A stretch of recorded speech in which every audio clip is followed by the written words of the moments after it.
বাম প্রার্থী সহ তার পরিবারের লোকজন আক্রান্ত। অভিযোগ, বিজেপি আশ্রিত দুর্বৃত্তরা আক্রমণ করেছে। ঘটনার নিন্দা জানিয়েছে সিপিএম। সোনামুড়া মহকুমার কাঁঠালিয়া ব্লকের শ্রীমন্তপুর গ্রাম পঞ্চায়েতের 1 নং ওয়ার্ডের বাম প্রার্থী লিটন মিয়া। অভিযোগ, শুক্রবার লিটন এবং তার পরিবারের উপর আক্রমণ চালায় শাসক দলীয় দুষ্কৃতিকারীরা। এদিন লিটন ও তার ভাইয়ের উপর আক্রমণ চালানো করে দুর্বৃত্তরা।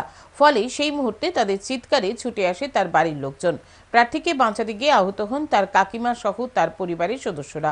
পরে এলাকার লোকজন জড়ো হতে ঘটনাস্থল থেকে চলে যায় দুষ্কৃতিকারীরা। সঙ্গে সঙ্গে প্রতিবেশীরা তাদের আহত অবস্থায় সোনামুড়া হাসপাতালে নিয়ে যান চিকিৎসার জন্য। ঘটনা জানিয়ে সোনামুড়া থানায় 7 জনের বিরুদ্ধে মামলাও করা হয়। অভিযোগ, পুলিশ এখনো কোনো ব্যবস্থা নেয়নি।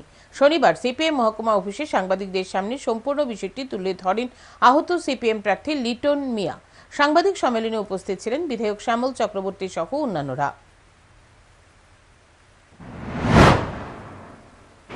তখন সবাই যখন আমরা চিৎকার করি, বাড়ি থেকে আমার কাকা কাকিমণি আসে, তখন কাকিমণিকে প্রচন্ড পরিমাণে মারধর করে, ওনার পেটে লাঠি দেয়। তখন উনি যখন আমার উপরে শুয়ে যায় আমাদের বাঁচানোর জন্য, তখন ওরা লাঠি দিয়ে পর্যাপ্ত পরিমাণে ওরা আমাদেরকে আঘাত করে।